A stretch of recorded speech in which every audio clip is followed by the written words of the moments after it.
magkasama kami, bakit lagi may kausap? Lagi nag-chat, ganyan. Tapos nilagyan niya ng passcode yung messenger niya. Tapos, siguro may plano to. Tapos may time na may gawain, wala siya. Sila Tita John, na naka-off kami, yung parents ko wala rin sa bahay. Nag-usap-usap kami.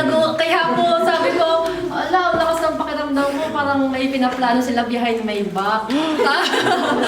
Tapos kanina, ang dami kong nakita, nakita ko si Tita Nida, sila Jed, ako, ngayon ka na ba magpupropose ako sa kanya?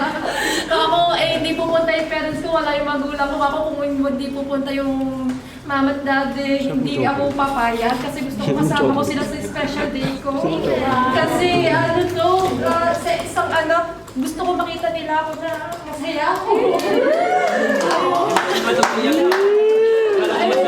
Tsaka sabi ko kasi kapag magpupropose ka, gusto ko yung mga special na tao yung kasama natin. Hindi ko naman nakalaya na dito ka-special yung mga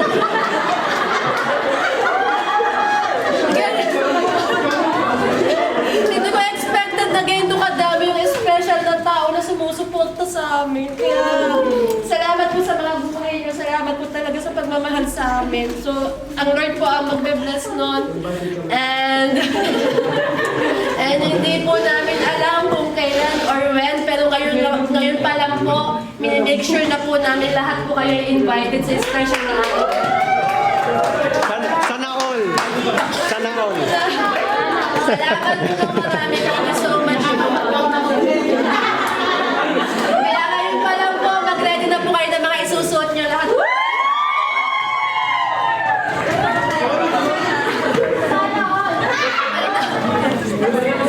Sana all! Sana all! Umuwi ka! Dito na, pwedeng pag-ibig kami doon sa gitna ko. Okay. Oh, isa pa daw chorus. Ay, ayaw na pala eh.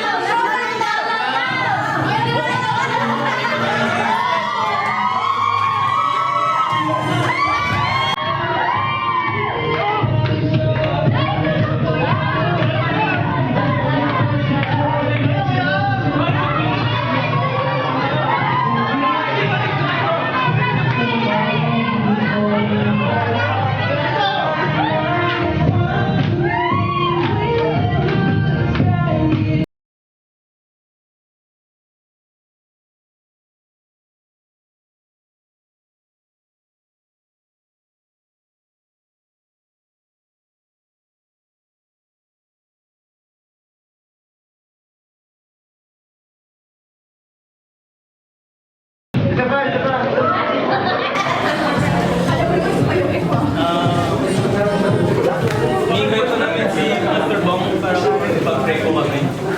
Kung okay lang po, baka po nag-mo kayo.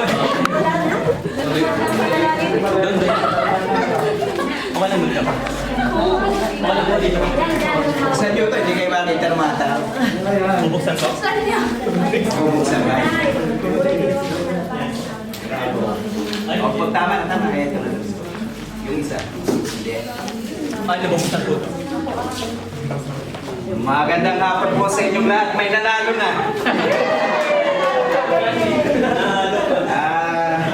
Praise the Lord.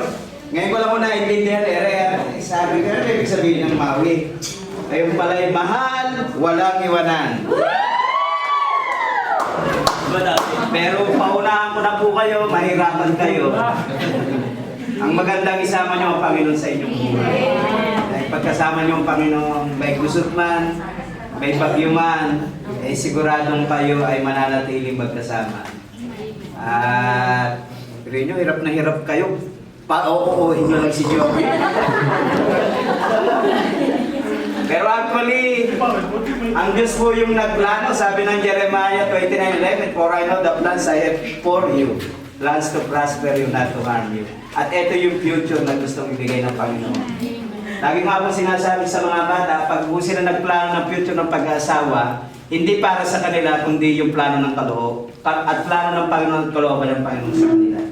Amen. So, papanalangin po natin sila ngayon pa man, dahil sa una lang naman mahirap yan. Pahirap ng pahirap yan. Pero pagkasama mo ang Panginoon, lagi tayo magtatanong. Sige tayo po natin tumayo.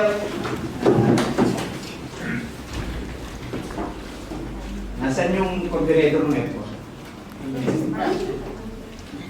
Kayo na. Ikaw ang mag-release ng blessing. Kayo na. Halika. Ito po isang parents. Saka po yung mga parents dahil tutuloy ko ng kasalan. Wala akong pwede hintay. Ayan, praise the Lord. Buday. Buday. Joy. Joy. Gabulit. Pinsan din.